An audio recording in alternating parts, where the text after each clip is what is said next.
Hello friends, welcome to crazy GS Adda. तो आज के इस वीडियो में आपको बताएंगे जो 20 जुलाई यानी कि आज जो एसएससी एमटीएस का एग्जाम हुआ था फर्स्ट शिफ्ट में, तो उसमें जितने भी जीके जीएस और करंट अफेयर पूछे गए थे उन सारे क्वेश्चन का एनालिसिस करेंगे विथ एक्स्ट्रा फैक्ट के साथ, जो कि बिल्कुल रियल और ऑथेंटिक प्रश्न है जो एग्जाम में पूछे गए हैं, है ना। तो चलिए देखते हैं क्वेश्चन कहाँ से पूछे आज के टॉपिक में, मतलब एग्जाम में, और जो क्वेश्चन का लेवल था वो कैसा था, ईजी था कि मॉडरेट था, है ना। तो चलिए शुरू करते हैं। पहला क्वेश्चन है कि बिहू किस राज्य का लोक नृत्य है ना। तो ये क्वेश्चन बहुत बार एग्जाम में पूछा जाता है, तो पूछा जा रहा है ना। तो बिहू ये असम राज्य का लोक नृत्य है, इसे याद रखिएगा। इसके अलावा असम में कौन कौन से फोक डांस है उसे भी देख लीजिए, जो कि एग्जाम के लिए बहुत ही इंपॉर्टेंट है। सत्रिया, ये भी एग्जाम में बहुत बार पूछ लिए गए। सत्रिया किस राज्य का क्लासिकल डांस है? असम का। बगरुम्बा असम का। हुसोरू असम का। तबाल चोंगली असम का है। नट पूजा महाराष्ट्र। देवधानी, भोरताल, झूमुर, खेल गोपाल, है ना, ये सभी असम का मतलब जो फोक डांस है, आप इसे याद रखिएगा। नेक्स्ट आपका पूछा था कि नेताजी सुभाष चंद्र बोस हवाई अड्डा कहाँ स्थित है। तो नेताजी सुभाष चंद्र बोस हवाई अड्डा ये कोलकाता में स्थित है। इसे दमदम एयरपोर्ट भी कहा जाता है, इस बात को याद रखिएगा। इसका करेक्ट आंसर हो जाएगा कोलकाता। नेक्स्ट आपका पूछा था कि मरु महोत्सव किस राज्य में मनाया जाता है। तो मरु महोत्सव बता दिए जैसलमेर राजस्थान में मनाया जाता है। और ऊँट महोत्सव ये बीकानेर राजस्थान में मनाया जाता है। बीकानेर। पुष्कर मेला ये कहाँ आयोजित होता है? ये भी कहाँ? राजस्थान में होता है पुष्कर मेला, इस बात को याद रखिएगा। ऊँट महोत्सव बीकानेर, मरु महोत्सव जैसलमेर, ये दोनों राजस्थान में मनाया जाता है, चूँकि बहुत ही इंपॉर्टेंट है, एग्जाम में पूछ लिए जाते हैं, आप इसे याद रखिएगा। नेक्स्ट आपका पूछा था कि राज्य के नीति निदेशकता तो जो है डीपीएसपी, है ना, तो ये किस देश के संविधान से लिया गया है? तो ये बता दें आयरलैंड देश के संविधान से लिया गया है। और डीपीएसपी की चर्चा संविधान के भाग 4 में है, अनुच्छेद 36 से 51 में है। तो तीनों फैक्ट को आप याद रखिएगा कि राज्य के नीति निदेशकता जो है डीपीएसपी है, ये आयरलैंड देश के संविधान से लिया गया है, भाग 4 में है, अनुच्छेद 36 से 51 में है। नेक्स्ट आपका पूछा था कि कुतुबुद्दीन ऐबक ने कब से कब तक शासन किए थे। बता दें गुलाम वंश जो थे दिल्ली सल्तनत में, गुलाम वंश के संस्थापक कौन थे? कुतुबुद्दीन ऐबक, है ना। तो इन्होंने कब से कब तक शासन किए थे? तो 1206 से लेकर 1210 तक, है ना। तो बता दें कुल गुलाम वंश का पीरियड रहा था 1206 से लेकर 1290 तक। तो इसमें से कुतुबुद्दीन ऐबक ने शासन किए थे 1206 से 1210 तक, आप इस बात को याद रखिएगा। और गुलाम वंश के वास्तविक संस्थापक कौन थे? इल्तुतमिश, लेकिन संस्थापक थे कुतुबुद्दीन ऐबक। ये दोनों फैक्ट को याद रखिएगा। नेक्स्ट आपका पूछा था कि आर्य समाज के संस्थापक कौन थे। तो बता दें आर्य समाज के संस्थापक दयानंद सरस्वती थे। इसकी स्थापना 1875 में कहाँ पे किए गए थे? बम्बई में। कहाँ? बम्बई में, इस बात को याद रखिएगा। किसके द्वारा? दयानंद सरस्वती के द्वारा। और इन्होंने क्या थे? वेदों की ओर लौटो का नारा किसने दिए थे? दयानंद सरस्वती। और आर्य समाज के संस्थापक दयानंद सरस्वती, ये सभी बातों को याद रखिएगा। 1875 में स्थापना किया गया था बम्बई में। नेक्स्ट आपका पूछा था कि वर्ष 2021 में दूसरी बार आरबीआई के गवर्नर पद पर किसे नियुक्त किया गया है। तो बता दें दूसरी बार आरबीआई के गवर्नर पद पर शक्तिकांत दास को नियुक्त किया गया है, जो कि 25वें नंबर के हैं। तो नंबर को भी आप याद रखिएगा, आजकल नंबर को भी पूछ लिए जाते हैं कितने नंबर के हैं। तो शक्तिकांत दास वर्तमान में आरबीआई के गवर्नर है, किस नंबर के? 25 नंबर के, है ना। आरबीआई के हेडक्वार्टर कहाँ है? मुंबई में, इस बात को आप याद रखिएगा।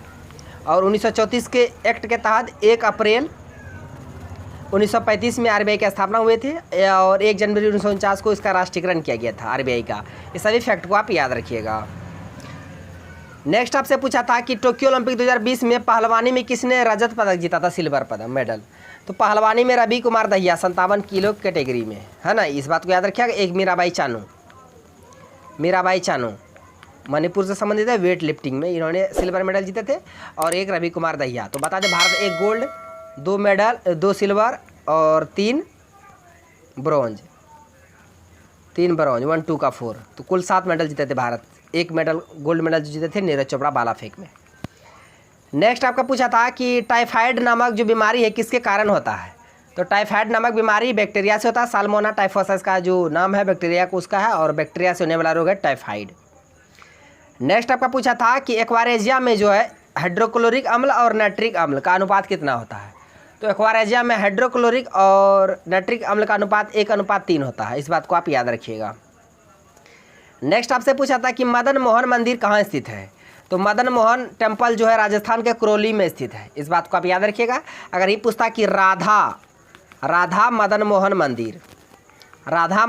मंदिर ये यूपी में है। कहाँ? यूपी उत्तर प्रदेश में है, लेकिन मदन मोहन मंदिर ये राजस्थान में है। दोनों बातों को याद रखिएगा।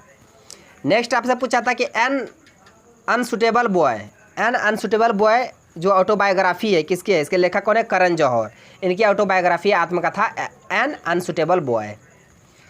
नेक्स्ट आपसे पूछा था कि मीनाती मिश्रा का संबंध किस नृत्य से है, तो बता दें मीनाती मिश्रा का संबंध ओडिसी नृत्य से है। इस बात को आप याद रखिएगा। ओडिसी कहाँ का नृत्य है, उड़ीसा का है ना। भरतनाट्यम तमिलनाडु का, कुचिपुड़ी आंध्र प्रदेश का, और मोहिनीअट्टम कथकली केरल का, कथक उत्तर भारत का। ये सभी बातों को याद रखिएगा। नेक्स्ट है भगवती समिति का संबंध किससे है, तो ये क्वेश्चन पूछा था कि भगवती समिति का संबंध किससे है, तो बेरोजगारी और सार्वजनिक कल्याण से संबंधित है भगवती समिति। इसका करेक्ट आंसर हो जाएगा बेरोजगारी और सार्वजनिक कल्याण। नेक्स्ट आपका पूछा था कि कृषि उड़ान 2.0 किस मंत्रालय के द्वारा लॉन्च किया गया था, तो बता दें कृषि उड़ान 2.0 ये नागरिक उड्डयन मंत्रालय के द्वारा लॉन्च किया गया था। इसका करेक्ट आंसर हो जाएगा नागरिक उड्डयन मंत्रालय। एक क्वेश्चन पूछा था कि टाटा एयरलाइन की स्थापना कब हुई थी, तो 1932 में। नेक्स्ट आपका पूछा था कि दांतों की सड़न तब शुरू होती है जब मुंह का जो पीएच मान होता है वो कम होता है, किससे, 5.5 से अगर कम जब रहेगा मुंह का पीएच मान तब दांतों का सड़न शुरू हो जाता है, दांत सड़ने लगता है। नेक्स्ट आपका पूछा था कि महान हिमालय का क्रोड जो है किससे बनी होती है, तो महान हिमालय का जो क्रोड है ये ग्रेनाइट की बनी होती है, किसकी, ग्रेनाइट की। आप इसे याद रखिएगा। नेक्स्ट और ये लास्ट क्वेश्चन है आज का कि लॉर्ड वेलेस्ली का कार्यकाल कब से कब तक था, तो बता दें लॉर्ड वेलेस्ली बंगाल के गवर्नर थे, कब से कब तक, गवर्नर जनरल 1758 से लेके 1805 तक। इसका कार्यकाल कब से कब तक था लॉर्ड वेलेस्ली के, 1758 से 1805। इसका करेक्ट आंसर हो जाएगा।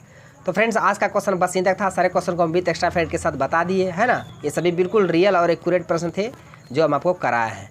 तो फ्रेंड्स वीडियो कैसा लगा, यदि आपको वीडियो अच्छा लगा तो मेरा वीडियो को लाइक कीजिए तथा मेरा यूट्यूब चैनल करजी जैसा डाक को सब्सक्राइब करें और बेल आइकन को भी हिट कर दीजिए ताकि हर एक लेटेस्ट वीडियो का नोटिफिकेशन तुरंत आप तक पहुंच जाए। थैंक्स फॉर वॉचिंग वीडियो, धन्यवाद। मिलते हैं अब नेक्स्ट वीडियो में नेक्स्ट टॉपिक के साथ, तब तक के लिए जय हिंद।